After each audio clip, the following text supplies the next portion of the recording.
Order. Before we go into that public aspect, there is some legal details we have to take care of first. Whereas the Madison County School Board has convened a closed session meeting on this date pursuant to an affirmative recorded vote and in accordance with the provisions of the Virginia Freedom of Information Act, and whereas Section 2.2-3712 of the Code of Virginia requires a certification by this school board that such closed meeting was conducted in conformity with Virginia law. Therefore, be it resolved that the Madison County School Board hereby certifies that to the best of each member's knowledge, only public business matters lawfully exempted from opening meeting requirements by the Virginia law were discussed in the closed meeting to which this certification applies, and only such public business matters were identified in the motion convening the closed meeting were heard, discussed, or considered. Ms. Connor has moved. Is there a second? I'll second. Any discussion? Ms. Madison, if you would call the roll, please. Mrs. Allen? I certify. Mrs. Collier? I certify. Dr. Eichelberger? I certify. Mr. Green? I certify. Dr. Penhollow? I certify. And now if you will join us in the Pledge of Allegiance and the moment of silence. Allegiance to the flag of the United States of America, and to the republic for which it stands, one nation, under God, indivisible, with liberty and justice for all.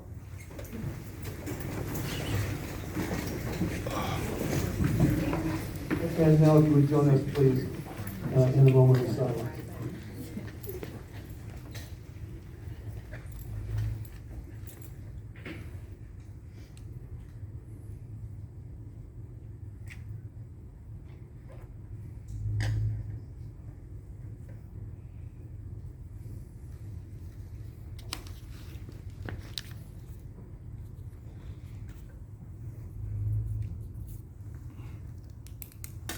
Thank you.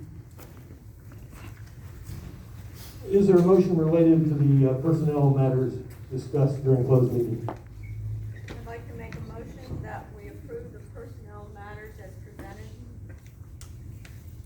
I'll second. Ms. Allen moved.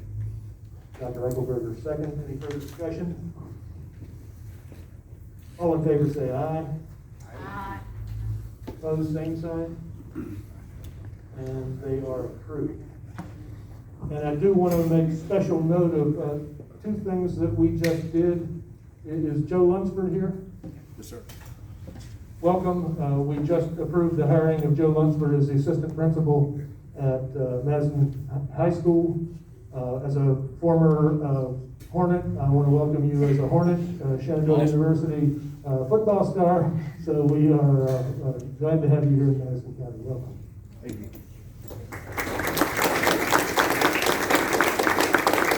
They're reminding me you're a Mountaineer now. You're not a Hornet. Right, go Mountaineers. And is Kim Adams here?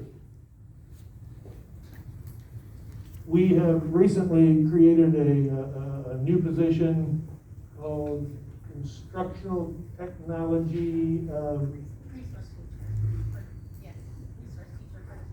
Resource Teacher in Instructional Technology. And Kim Adams has moved into that position, and we just approved that, and we're excited by that, and look forward to the work she'll do in that very, very important position. Is there any motion related to our consent agenda? I move that we approve the consent agenda for August 9th, 2021 as presented, which includes school board meeting minutes dated July 12th, 2021, school board meeting minutes dated August 4th, 2021, claims for operating expenses, food services, CIP, supplemental appropriation expenses, and expenditure report. Dr. Robert Eichelberger has moved. Is there a second? I'll second. Collier has seconded. Any discussion? All in favor of approving the consent agenda, say aye. Aye. Aye. Opposed, same sign. And it is unanimously approved. We move now on our agenda to the time for public comments, and indeed I meant to welcome all of you here before I got to this point. We often complain at our school board meetings that we're discussing important matters and nobody shows up or nobody seems to care. And so we are excited to see your presence and your engagement with us on the important matters before us tonight especially. I do want to say a word about public comment. We only ask that you, if you want to address the school board, that you raise your hand and get my recognition, come to the microphone, give us your name, your address, and the subject of your address to us. Our bylaws say that you have 3 minutes. We could, if you said you wanted 10 minutes, we are allowed for one of the board members to make a motion to break that rule, but without that action, you are limited to 3 minutes. Please understand that public comment is not a public forum. That is to say, we don't answer questions, we don't engage in dialogue. If your public comment requires a response or involves a question to us, the appropriate member of the administrative team will get you an answer in writing as soon as that's possible. Also, with regard to the rest of the meeting, it's a public meeting, it's open to the public, but it's not a public forum. That is to say, it's not an occasion for dialogue between the community and the school board. The discussion and dialogue is between the board members and the administrative team, reflecting that this is an administrative meeting, and those rules and those practices are established to make this as efficient as possible. So all that to say, we want to hear from you. That's what public comment is for. We will be listening to you, but we won't be engaged in dialogue. Okay? So we are now in the period of public comment. Anyone that would like to address us?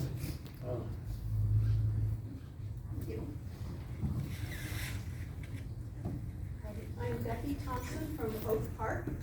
I have a master's degree in secondary social studies education, and I'd like to offer these remarks on culturally responsive teaching. The following paragraph is from a 2017 book by a professor of world history. He has been talking about the pharaohs of ancient Egypt, and he says, when we come to evaluate human cooperation networks, it all depends on the yardsticks and viewpoint we adopt.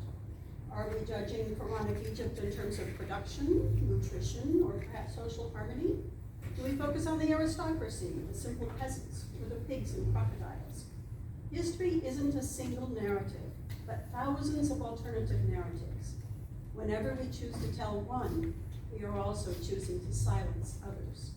End quote. So when we tell the story of the American Revolution from the viewpoint of George Washington, we silence the voices of the 1/3 of Americans who were Tories. When we tell the story of the Plantation South from the viewpoint of the plantation owners, we silence the voices of the enslaved blacks.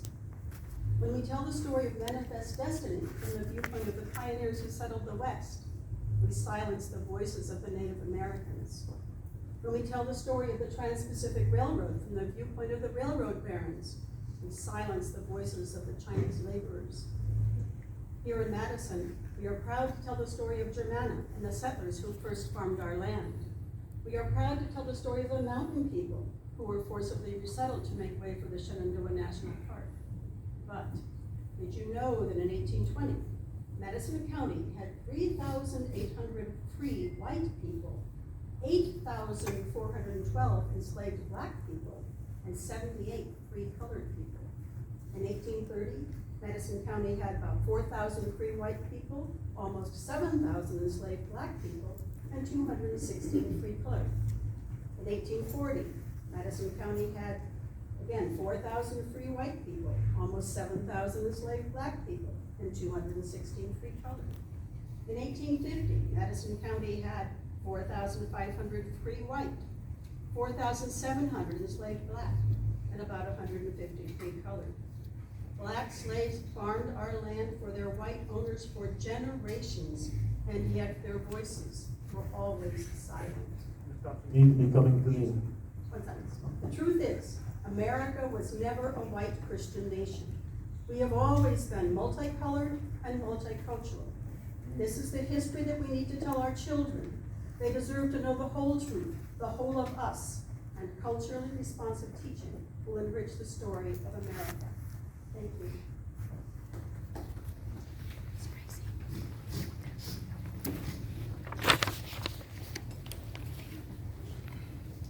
My name is Mike Sharman. I'm from the Novum area of Madison County. And I think probably the first thing I want to say is thank you all for your vote last week. Appreciate that very much, where you allowed parents to exercise their parental rights and how to choose what to do with their children. Do their children wear masks or not? Whatever pressure you might get for the future, I just encourage you to stay with that. Parental rights are so important. Just following up on the gentlewoman who just spoke, where the Spirit of the Lord is, there is liberty. And that's what we were founded upon entirely.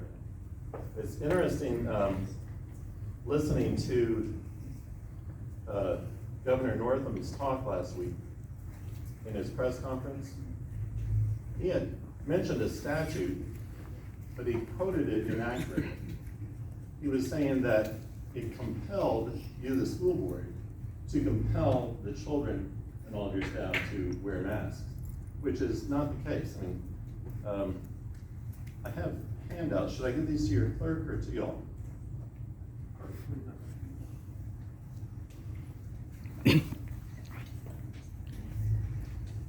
So the first page is a copy of the front page of the governor's executive actions. And the most important part is it says, as of July 1, 2021, the state of emergency declared in response to COVID-19 has expired. And all executive orders imposing COVID-19 restrictions are either expired or terminated. So we're no longer in a state of emergency, according to the governor who spoke last week. The statute, which is the second page of the handout I gave y'all, is the actual statute. And it was written during the emergency, but mentions that you may, when appropriate, put on guidelines that the CDC has put in place when applicable. But we only have guidelines, and we only have recommendations. There's nothing mandating you to do anything. I have a big concern. I've been a guardian ad litem, looking out for children as a lawyer in this area since the late 1980s. So I've seen thousands of children, thousands of families. And the one thing I can see is, as you had mentioned, Mr. Ben Holler, who's chairman, it's very important for parents to be involved. When parents are involved, some governmental entity winds up having to take action. We want to encourage parents to have parental rights. And I have a big concern with the governor who had said, broadcasting literally, that, well, if a child is born full term as a result of a botched abortion at full term, we're going to lay that child on the table, and then the doctor and the parents will decide what to do. So we recognize parental rights in that standing, that position, but wouldn't recognize them in the case of a parent who might want his child to wear a mask or not. And as I'm sure as you all seen, there's a huge amount of debate on whether that's helpful or not helpful for that child. So anyway, I appreciate y'all listening to that. I'd encourage you just to end with the vote that you did last week. Nothing has changed from last week to this, other than that inaccurate press conference. Thank you.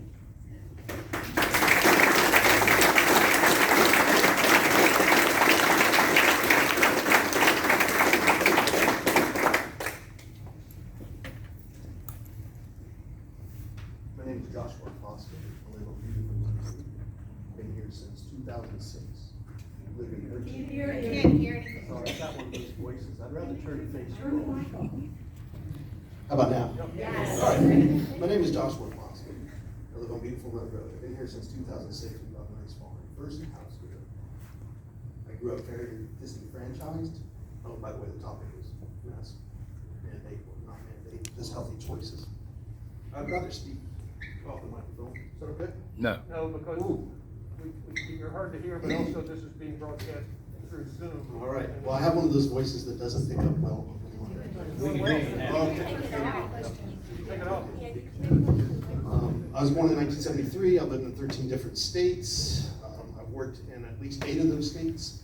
I've done everything from timber framing to brick mason to attend Appalachian State University, received a degree in anthropology, sustainable development, Appalachian culture, to now becoming a clinical social worker for New Mexico Highlands University. With that was multicultural, tended to focus on disenfranchised populations. Working on the Navajo reservation, as you can see, they've been hit heavy by COVID. They tried to get the information out, just leave it out there, and it really impacted the reservation. My community here is a beautiful community. We enjoy it. You see the Blue Ridge right up there. I love it. It's the best place to be. Appalachian State is mountaineers, as they are mountaineers here. Beautiful. This is where we take our stand. The problem with our stand is you can talk about parental rights, or you can talk about when polio existed, that you were told not to go to the pool. Don't go to the pool. Once it did go to the pool, got polio. Iron lung. Same thing here. I'm vaccinated, but I have my mask on. If you brought your kids in here, they aren't vaccinated, and there's a room full of unvaccinated people. That's an issue. Your kids can't get sick. That is a fact. I have school-age kids here, Scout and Langston. They're good members of the community. They participate. They do well. They are vaccinated. They wear their masks. We will, even if they are not elementary anymore, they will still wear their masks because they have elementary friends. For those who cannot get vaccinated, cannot be vaccinated due to medical concerns, we need to wear a mask. We need to be okay with that. I'd like to see this go away. The only way to do that is to, back to the United States, maybe real quick, I got you. We're done. Decontamination station number 1.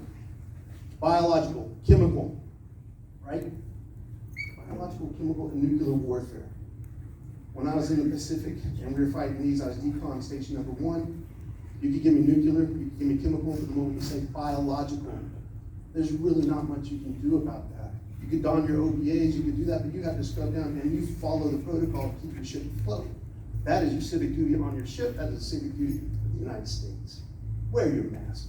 Keep your ship afloat.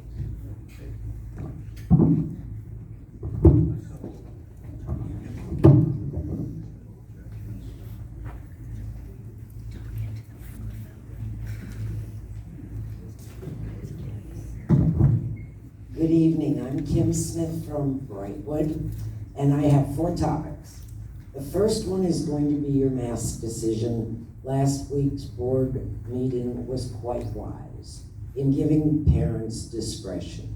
We don't know how successful masks are. We do know that there are emotional as well as physiological consequences. We know that the Delta variant is alive and well in this country. But I have been collecting data since December 11th of 2020 that shows the VPAP.org recorded incidents by zip code in Madison County. We have not seen very much increase over that almost 8-month period. And I would like to leave it with Dr. Graham, if I may. The second issue I would like to talk is about the transgender issue that will come up at some time. Compassion for all children is extremely important. But very briefly, if 99% of young men suffering from gender dysphoria go through puberty and then identify with their biological sex, and 88% of females similarly do, we want policies that support without enforcing, without influencing impressionable young people that they may or may not be. So it's basically we treat them the way we treat others, and we respect the rights of all children, particularly when it comes to bathrooms and showers and personal issues. My next issue is cultural competency. which you will all be engaging in at some point. There are 3,000 distinct tribes and 5 linguistic groups in Africa alone. There are 7,117 recognized distinct languages in the world as of 2021. I am really looking forward to seeing what the definition is of cultural competency. The last issue is critical race theory.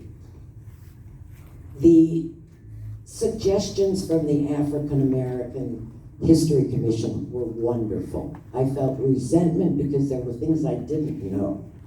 But if we are going to do this in a healthy fashion, where we are not dividing people who basically feel very united in normal life, I would suggest that history of slavery be part of the K through 12 curriculum, but that you start with 683 BC, and that you focus on what the philosophers such as Aristotle and through Plato, Socrates had to say about the subject. And I have the history here. I think I'm missing a few pages, but it does go to 2021, where there are an estimated 30 to 50 million slaves around the world. I think we need to focus on the concept of, again, how do we treat our people? Thank you.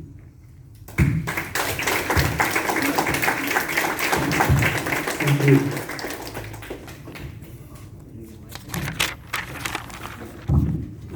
Well, you get the next one.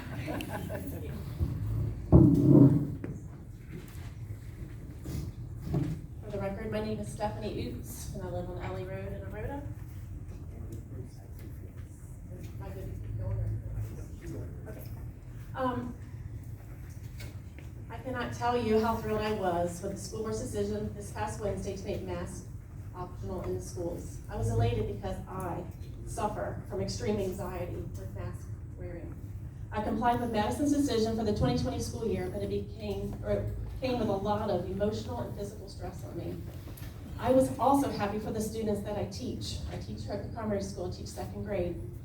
And I was especially happy for the ones I teach that are special education kids, speech kids, ESL kids. I found that the mask wearing greatly affected their learning in the classroom.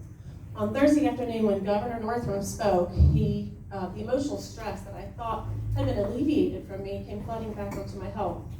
In his address, Governor Northam stated that the bill was brought into legislation by a Republican senator, and if anyone was unhappy about it, then they could contact the delegate, which I did, Nick Freitas.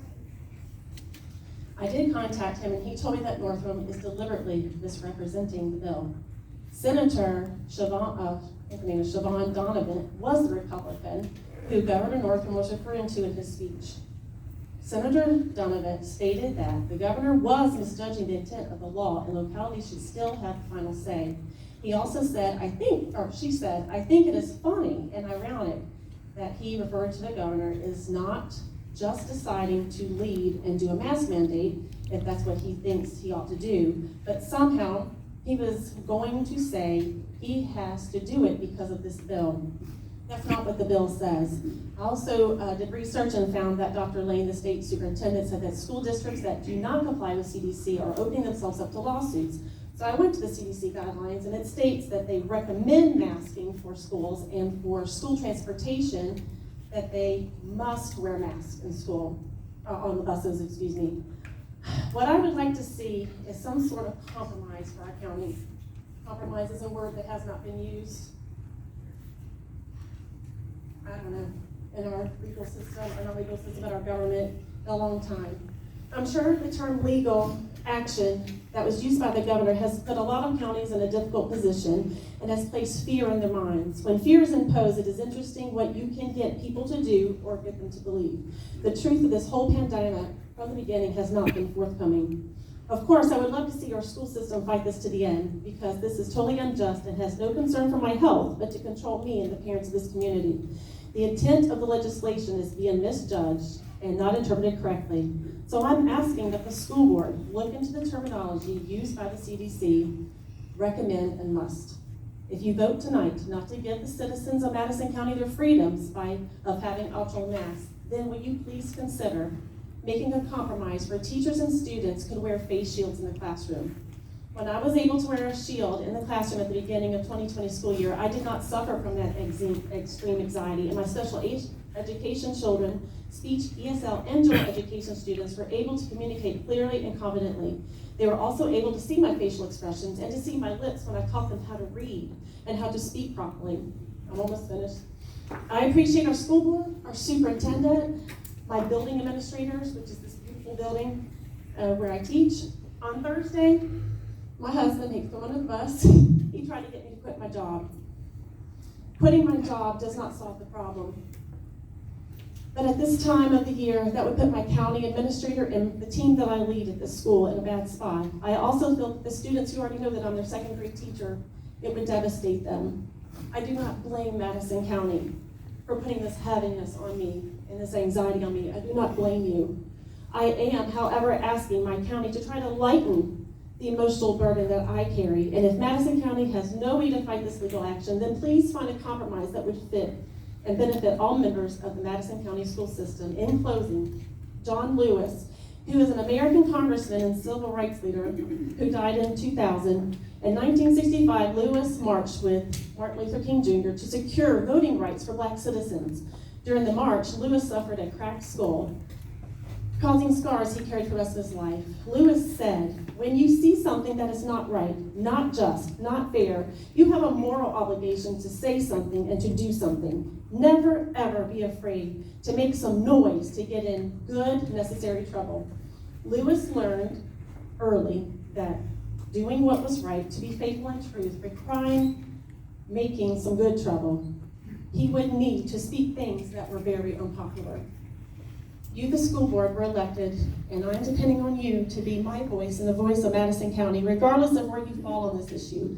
The governor is not the final arbiter of this. He is not the final legal interpretation of the CDC mandates, recommendations, or guidance, nor of this bill. Thank you.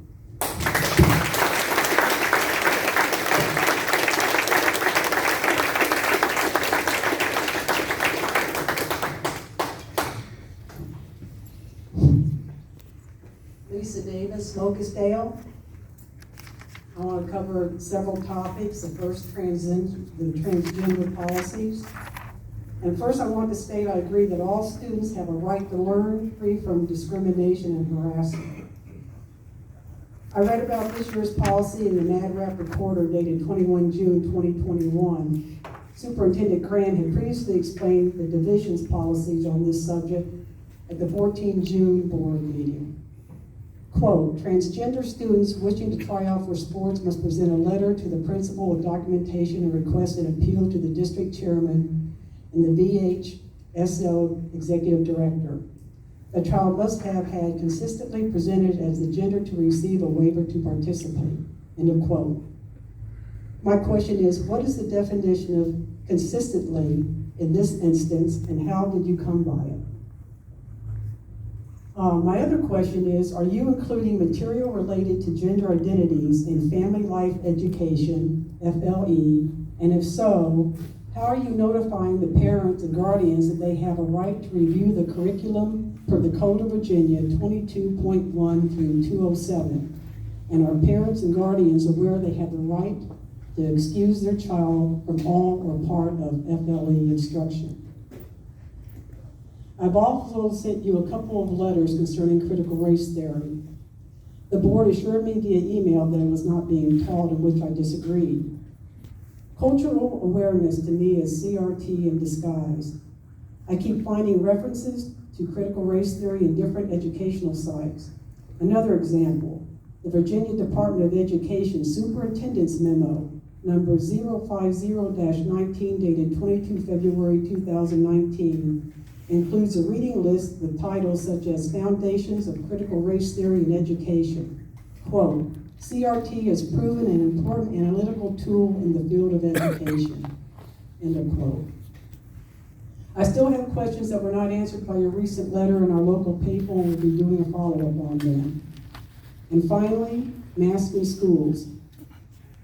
This is or was a tough decision for the board. You've taken surveys and listened to concerns. What it comes down to is the risk factor. What is the risk factor to not wear? What is the long-term harm if you do wear? Some kids struggle with masks, children with disabilities or with glasses because it's harder to see because of poor seals. And where is the detailed data to back up the CDC guidance on kids and mask wearing? I cannot find it on any site because there is none. Anyone here can do the same. I did find a 40% increase in anxiety among kids has been traced to changes in breathing patterns by breathing with open mouths with masks. We just cannot go back to decisions with fear. 2 years of mask wearing is dehumanizing our children. Teachers cannot see facial expressions when a kid smiles as they finally understand a problem, or the one that has a scrunched up nose and a puzzled look because they don't get it and most likely will not raise their hand for help. However, the teacher knows by their facial expression they need his or her help. Let the parents decide for their children to mask or not. Thank you.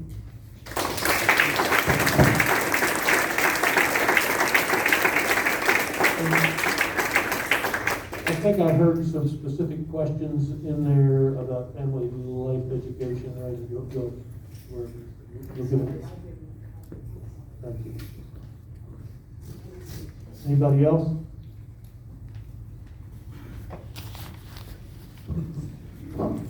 I'm Roscoe Barnes. I have 2 children in the school system.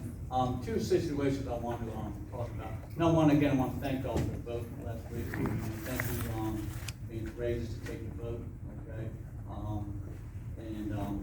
I'm not going to talk much about the mask issue because we mentioned here and talked about a lot of it last time. First, I want to talk about is the transgender situation. Okay.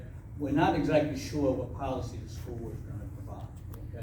There's this policy, that policy, but basically, as a teenage daughter in school, the fact that somebody opposite sex could walk into that locker room or that bathroom, okay, concerns me greatly.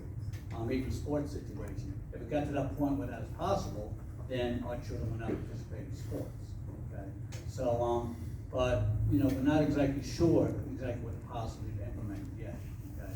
But I think that if that is a concern, I think you're going to see a lot of people drop out of sports. You may see people drop out of school. Okay. The other one is the critical race issue. I know y'all had a task force related similar to that. Not exactly, but anyhow, you look at in some areas where you have the oppressors and you have the oppressed. If you're one skin color, you're the oppressor. If you're another skin color, you're the oppressed. Okay. And we don't want kids going back to school and saying, well, I feel guilty of my skin color, okay? Because that actually is racism right there, okay? And yes, a couple hundred years ago, yes, slavery was an issue, and it was a wrong issue. It was a wrong issue, okay? But, to me, when you talk about race, to me, there's only one race that's a human race. I mean, all of our blood is red. All of our blood is red, okay? And everybody is equal, okay? One's not higher than the other one because of the skin color. Martin Luther King said, you don't judge somebody by the skin color, by the content of the character. But again, we're the human race. We all have red blood, and we're all made in the image of God. Thank you very much.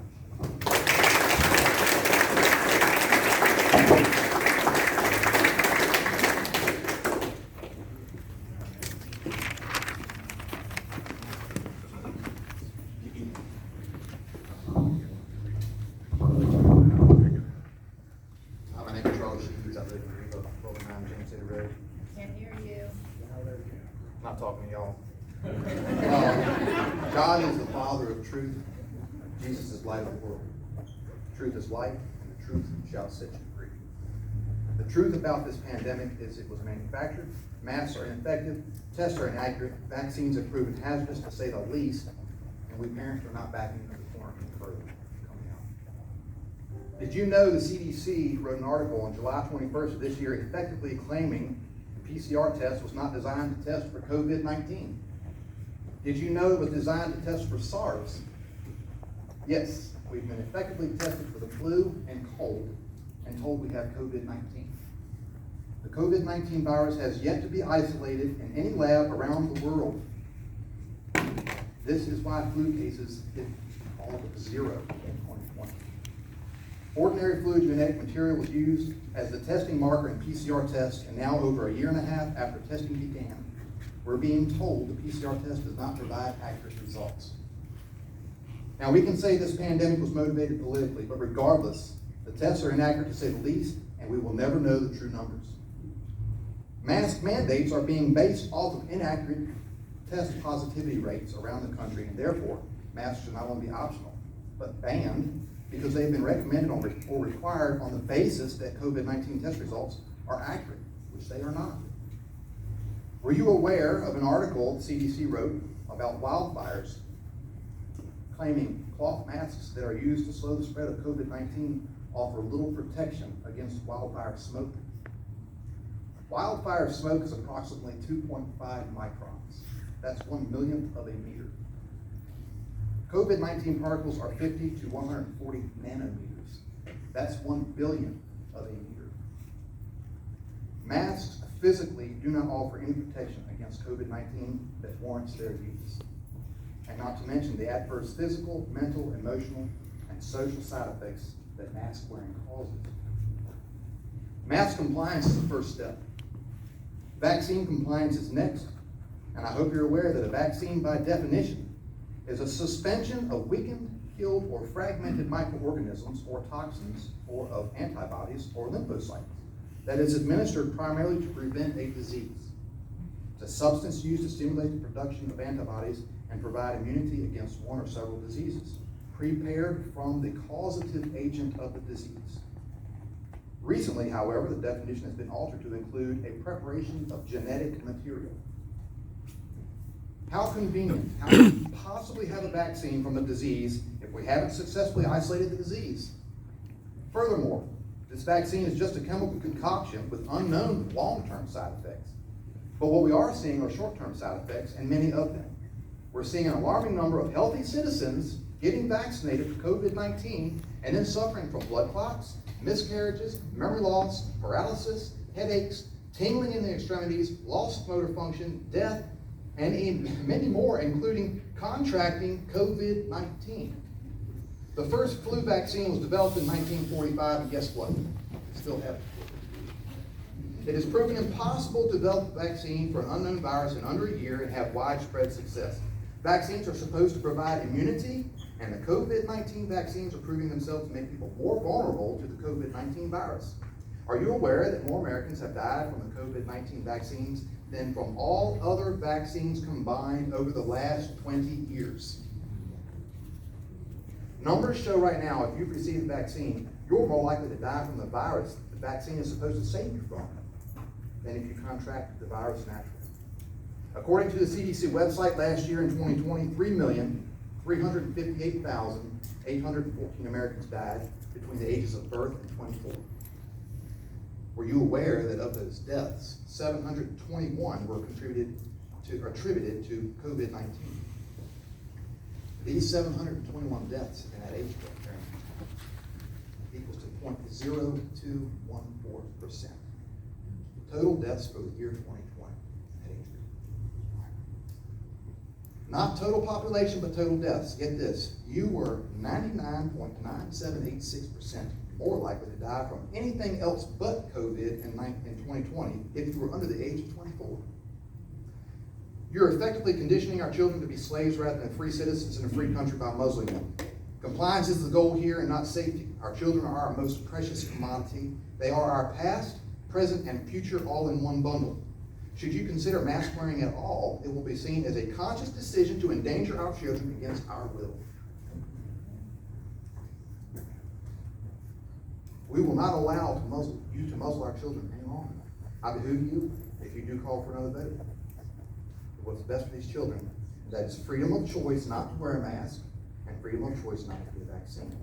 If you take another vote and reverse this decision that was made last week to make mask wearing optional, I officially request on record the immediate resignation of each Madison County School Board member that voted to muzzle these children with masks. I encourage every parent in this county, in this state, in this country, as hard as it may be personally and financially, to remove your child from government-run public schools until decisions are being made using sound factual truth, and this includes the current CRT, equity, and gender dysphoria matters. Let our children be children, and let our teachers be teachers. Thank you.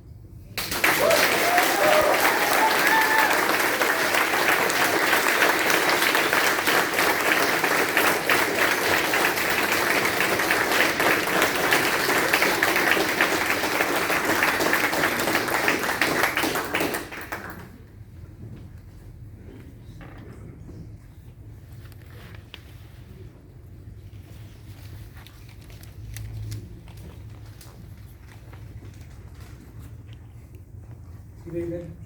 My name's Nick Dorshell. I live in Melbourne. And I was kind of blindsided by some of the topics that came up today. I was prepared to deal with the mask business. I had no idea about this gender dysphoria, CRT. But anyhow, I just wanted to tell you guys that the word expert comes from Latin, the Latin word expelliere. Tried, proved, experienced. And I'm not an expert epidemiologist or an expert transgenderologist or whatever, but I'm an American. And that makes me somewhat of an expert in freedom. And when I hear about these other agendas that I wasn't prepared for, I got CDC notes here that I wrote or read to you guys 5-6 days ago. Just going to reiterate those to you. Kind of caught me with my pants down. I wasn't quite expecting this. So I don't really know, from here on out, it's going to be off the top. You don't know. It's my job as a parent to protect my child. It is your jobs as educators and board people of the education system to protect my child and to educate her. Not to indoctrinate her with party politics or agendas. Absolutely not. And I will not stand for it. And if you guys allow her to be subject to that as her protector, I will have no choice but to pull her from Madison County Schools. And at that point, I will indoctrinate her with my own values. Values of truth, and fact, and freedom. And she will grow up, she will teach those values to her children, she will live her life with those values, and she will despise and live her life with contempt with anybody that contradicts those principles. Thank you.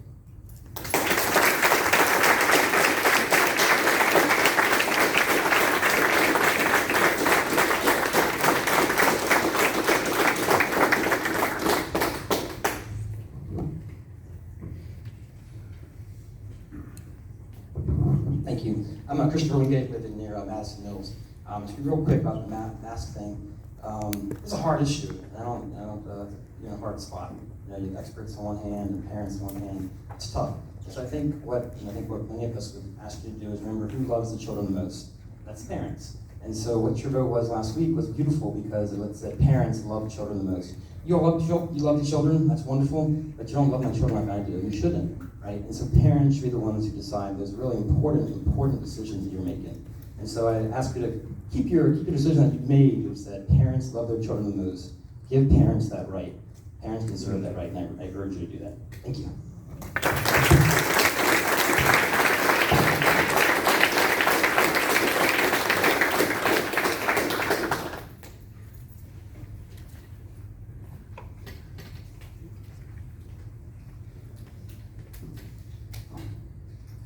I'm Michael Lutz, from Radiant area, grew up in Madison.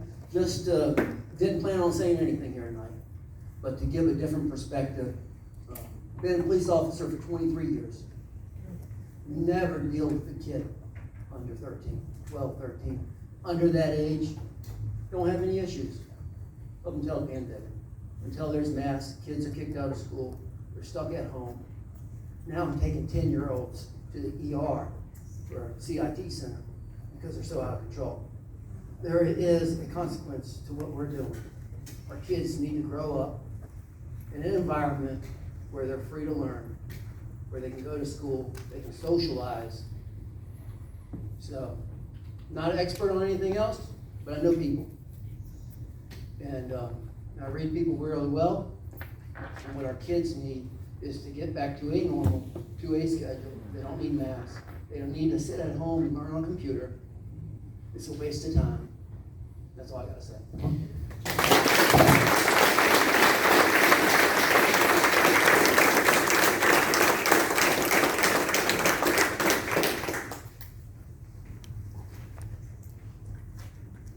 Hi, my name is Jen Cowan, and I wasn't planning on speaking this evening, so I don't have a speech prepared. But when you get the nudge, sometimes you just have to listen. So my daughter, we are from O'Neill's Roads, we live right in the town of Madison, but my daughter contracted the human metapneumovirus back in March of 2020, right at the beginning of the pandemic. And if you know anything about this virus, it's similar, very similar to the COVID-19 virus. So she was in the hospital for 28 days. She started out just with the ventilator, and then she ended up on ECMO. And by the grace of God, she's here today, and she's amazing, and she's thriving, and we are so thankful and blessed for that. And we kept her home last year just per doctor's orders. We didn't know exactly kind of how her condition would affect, be in relation to the COVID-19 and being around other kids. However, we have been preaching to her, kind of just encouraging her, hey, we're ready. Like it's time to get back to school. Like this is something that's not going to stay forever. You're not going to be at home forever, ready for you to kind of get back in the world. And we have been preaching to her, no fear. We don't believe in the power of fear. And I think that a lot of the decisions that have been made recently in the regards to this COVID-19 have been because of fear. And I'm one of those that I will admit, even over the past year, keeping my child at home partially was because of fear, because you don't know exactly. And when you're on the brink and you're so close to losing one, you take them even harder and you want to cling to them even more.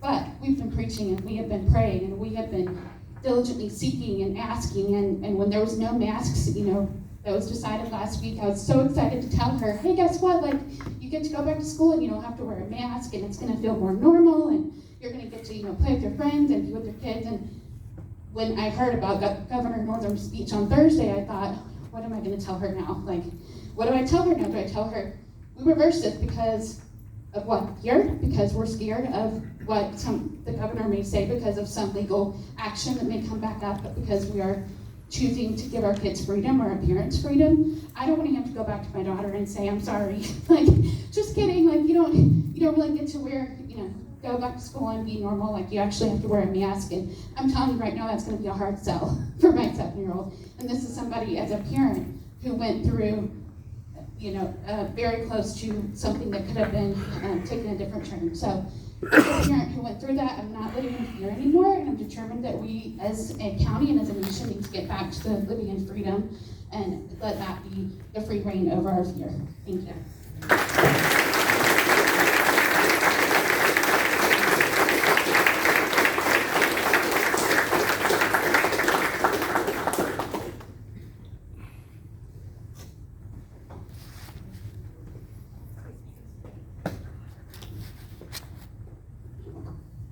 Can you hear me?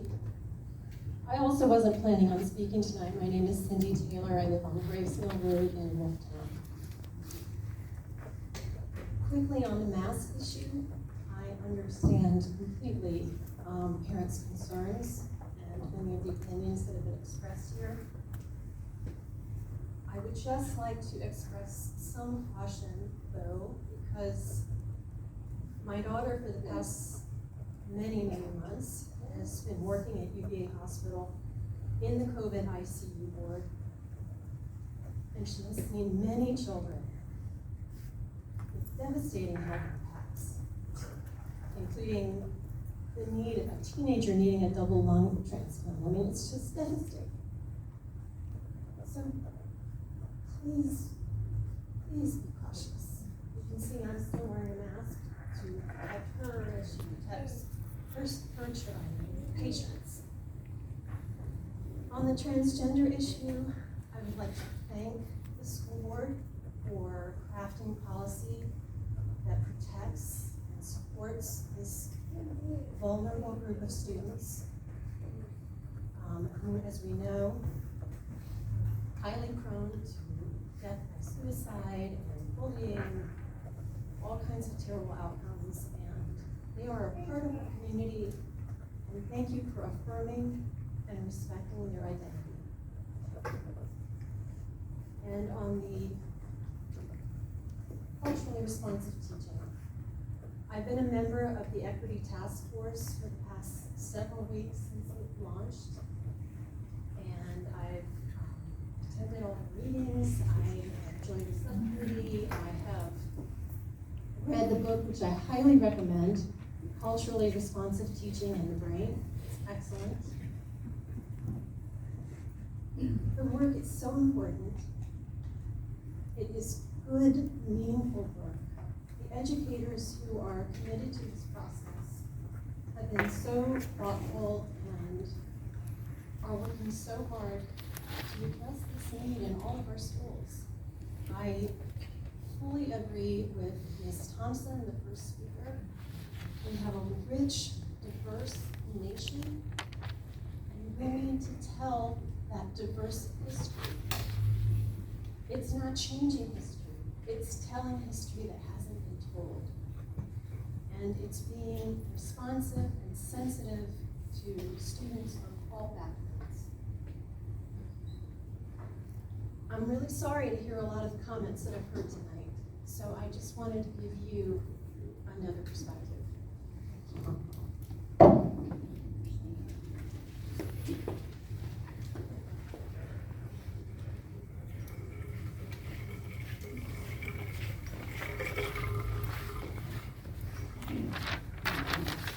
My name is Dylan Hoffman from Brightwood.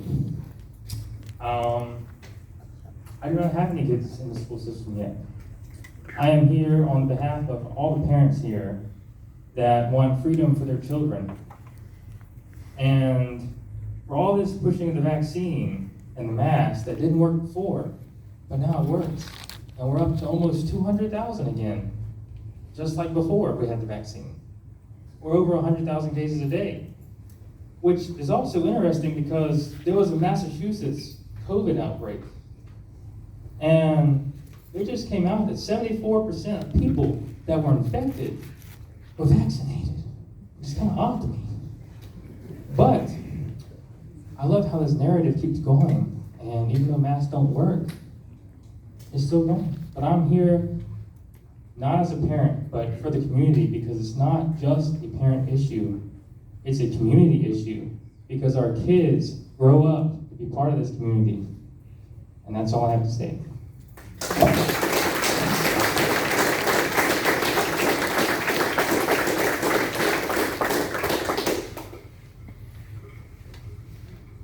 What else?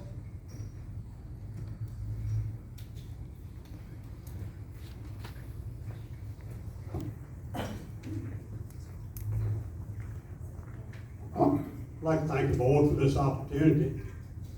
My name's Herbert Reynolds, and I live down in the Oak Park area. I've lived there for over 70 years. I went through the Madison County school system. I have 4 children that went through the Madison County school system and graduated. I have a couple of grandchildren that have already graduated, and I have some others that are still in the school here in Madison. So I do have a dog in this fight. There's a lot of opinions now. Everybody has one. And you can always go on the internet and find data to back up that opinion, whatever it may be. So I base my opinions on what I see going on around me. And for the last year and a half now, we've been under a so-called pandemic. Everybody's wearing masks. I see folks driving down the road in a car by themselves wearing a mask. And I wonder why, but that's their right if they won't do that.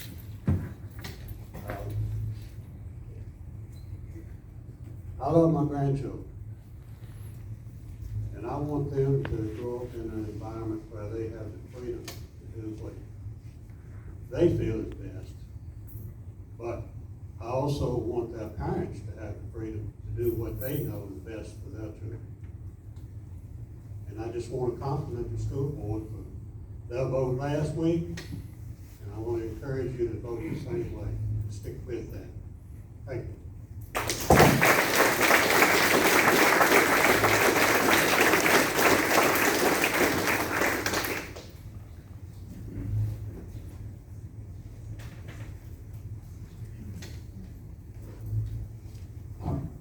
My name is Katie Hooser. I live in Rochelle, Virginia.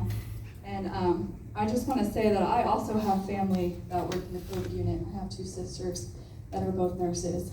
My older sister who works up in Maryland in the COVID unit, at first she did all the things. She didn't attend family functions. She got her own room in her house. She stayed away from her family. And then quickly she started to realize that those in her unit had underlying health conditions. There was more to it than just contacting COVID. So she's been at all our family events and all that since realizing that. My other sister, who's a nurse, she works PRN because she works around her husband's schedule. And during the whole COVID, so she usually gets about 3 nights a week still. During COVID, she was not needed not once. She was on unemployment, and she lives in Richmond. So I find it interesting too. My other thing is, I don't really want to address the board right now, but the people, I just want everyone to know that if they are scared to pull their kids out of school, just know you're not alone. Come find me. Look me up on Facebook, let's talk after. You're not the only one that's scared. I'm terrified of homeschooling my kids. My husband and I both work, but we will make it work, and I want you to know that there is a community that will help you. So if you're scared, know that you are not alone.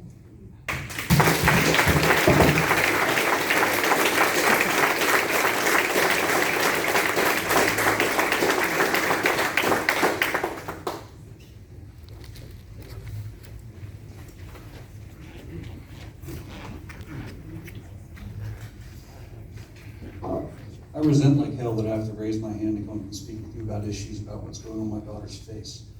I don't like that. I do understand that you have order here and everything, but I just would very much like for everybody to understand the absurdity that you guys may be voting again on whether or not my child will be wearing a face mask. You never should have had a vote for it. You never should come up in this environment. It's none of your business. It's not your call. You're not the parent of my child. You never will be. There's one person, there's Erin. That's the only person I'll ever discuss. That's her mom. That's my daughter's mom. It's the only person I'll ever discuss these matters with. It's not your call. You're out of your lane. You shouldn't be doing this. If you guys were to be doing anything accurate and honorable, it would be push this aside. Make some sort of vote that this is out of your purview. Acknowledge that. Because we all know it. It's silly. It's silly that I should have to raise my hand and go up here and say something. It's silly that I should have to drive out here to weigh in on this. There's one person I should be discussing this with ever. Nobody else gets to weigh in on it.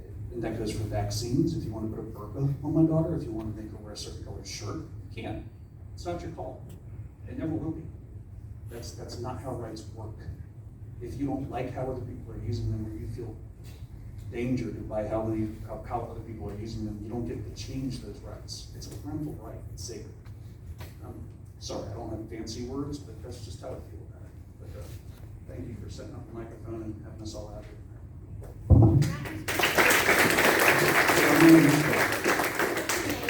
I'm sorry, I'm Justin Scott. Justin Scott, thank you. You're welcome.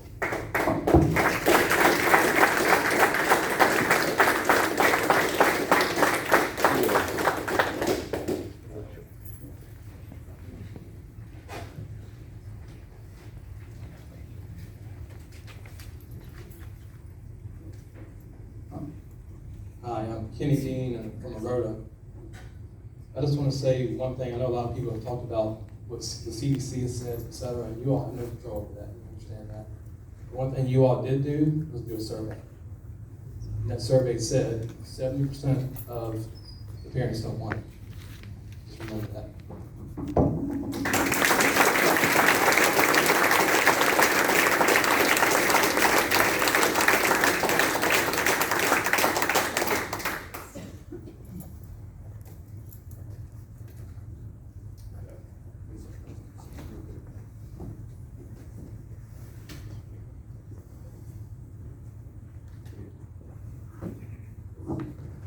My name is Graham Davidson. I spoke last week. Just want to caveat what the previous gentleman said. First, just want to say that last week, I think gave many people in the county faith that the Madison County School Board can make decisions for Madison County. And I applaud you all for that. I think that was very encouraging. Yesterday evening, I was driving through Madison, and in our church parking lots, and even in our school parking lots, and in fact, even at the county board office, we had men and women of faith gathered, gripping hands, praying that you guys would come to the same decision that you did last week. I noticed last week I mentioned that 3 of the 5 of you were not wearing masks, and now 3 of the 5 of you are. Something has changed in your mind, and I suspect that before you came here tonight, you were projecting in that direction. But nothing's changed. I would guess that if I asked the people in this room, how many of the folks in this room want our children to have an option, I bet that 95% of the people in this room would raise their hand and say amen. Amen. Amen. You have an opportunity to do what you did last week. It was a principled decision. It was based on the needs of the people in this county. It wasn't based on the needs of the governor. It wasn't a political decision. You objectively made a decision based on what you thought was right for our county. And I urge you to do that again tonight. I know you can do it. It's something that you're going to leave behind. I think it's important for our people. Don't be frightened by law, by the legal. That's why we have a lawyer in this town. Otherwise, what is he for? Our county has voted. We have come and we've spoken. We're all here together to tell you our children want optional masks. So please, stick with your principles. Stick with the decision you made last week, because nothing has changed. That's all I have to say.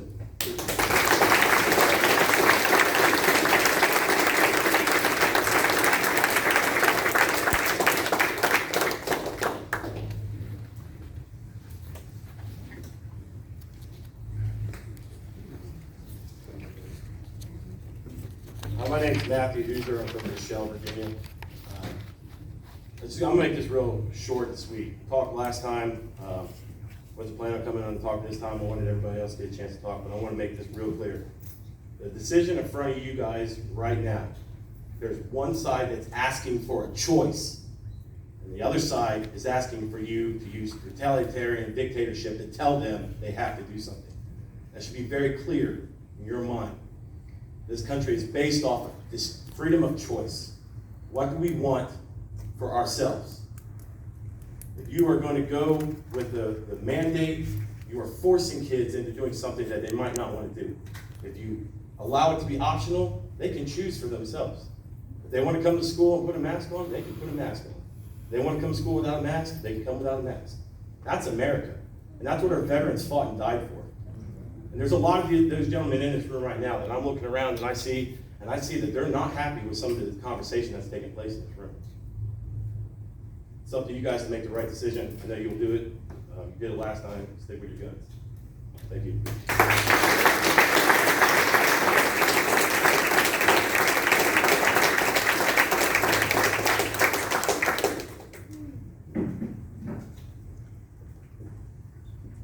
Anybody else?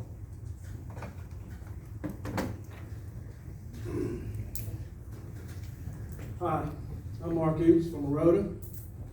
Just like to recall back at the beginning of this meeting, one nation under God with liberty. Give us liberty.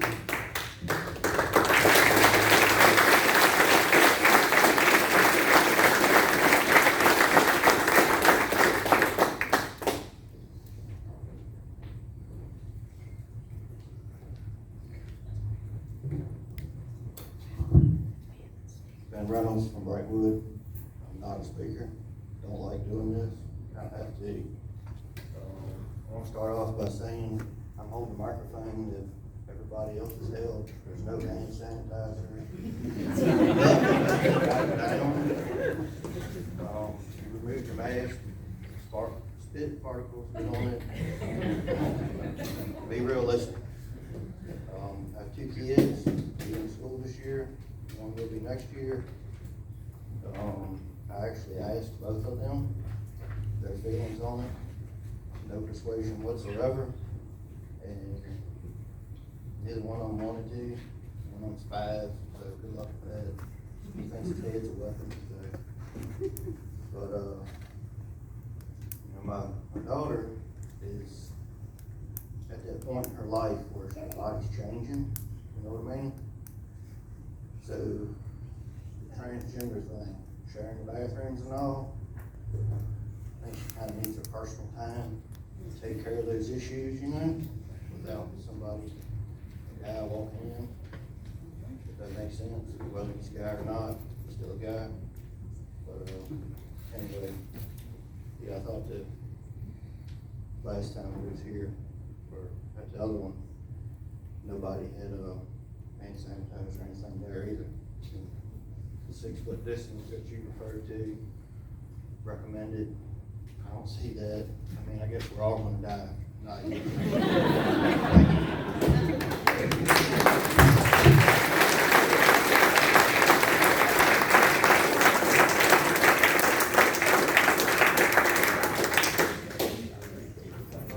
Feel safe to come up and speak?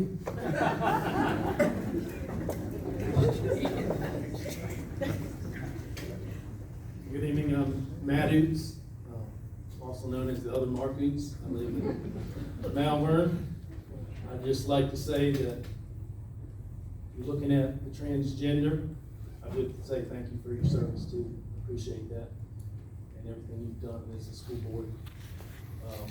If you're looking at the transgender issue, you've given that child the choice. Choose freedom. Choose to give us freedom as parents to direct the education of our children in a simple way. Throughout history, those that have chosen freedom have come out on top. They have performed better, have a better society, and the children have grown and prospered. Those that have not, it hasn't worked out so well. Thank you.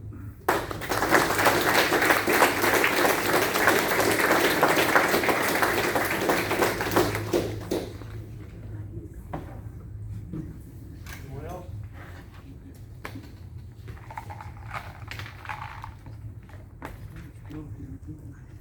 All right, I think this is the end of public comment.